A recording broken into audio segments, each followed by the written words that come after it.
तो एक तरफ हमारे एथीस्ट होते हैं जो बोलते हैं कि एक ही है, वही ईश्वर है, वही सब बनाया है, लेकिन वो भी कहीं ना कहीं बिलीव ही कर रहे हैं, या तो किसी किताब में पढ़ के या किसी से सुन के। जानते तो वो भी नहीं है, जानते हैं तो मुझे आके बताना ईश्वर से तुम मिल लिए, बिलीव है।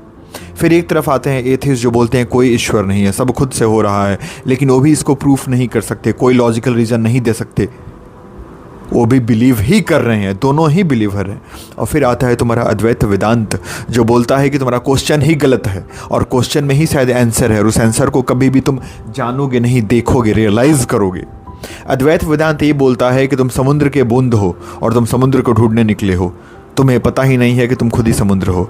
तुम वो वेव हो जो ओशियन को ढूंढने निकला है, लेकिन उसे क्या पता वो खुद ही वो समुद्र है, खुद ही ओशियन है, उसी का हिस्सा है। तो अद्वैत वेदांत ये बोलता है कि दोस्त तुम क्वेश्चन का आंसर बाहर मत ढूंढो, तुम अंदर झांको कि ये क्वेश्चन पूछ कौन रहा है।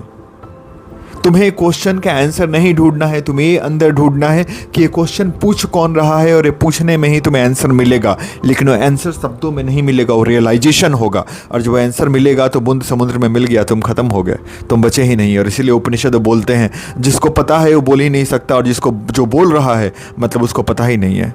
क्योंकि जब बूंद समुद्र में मिल गया तो कौन बताएगा, बताने के लिए कौन बचा कि मैं समुद्र था, क्योंकि बूंद तो बचा ही नहीं ना, वो तो समुद्र हो गया। तो जब कृष्ण खड़े होकर अर्जुन से बोल रहे हैं कि पार्थ युद्ध करो सब मैं ही हूं, तो जो शरीर खड़ा है कृष्ण का वो नहीं बोल रहा है, उस बूंद के माध्यम से पूरा का पूरा समुद्र बोल रहा है पार्थ युद्ध करो सब मैं ही हूं।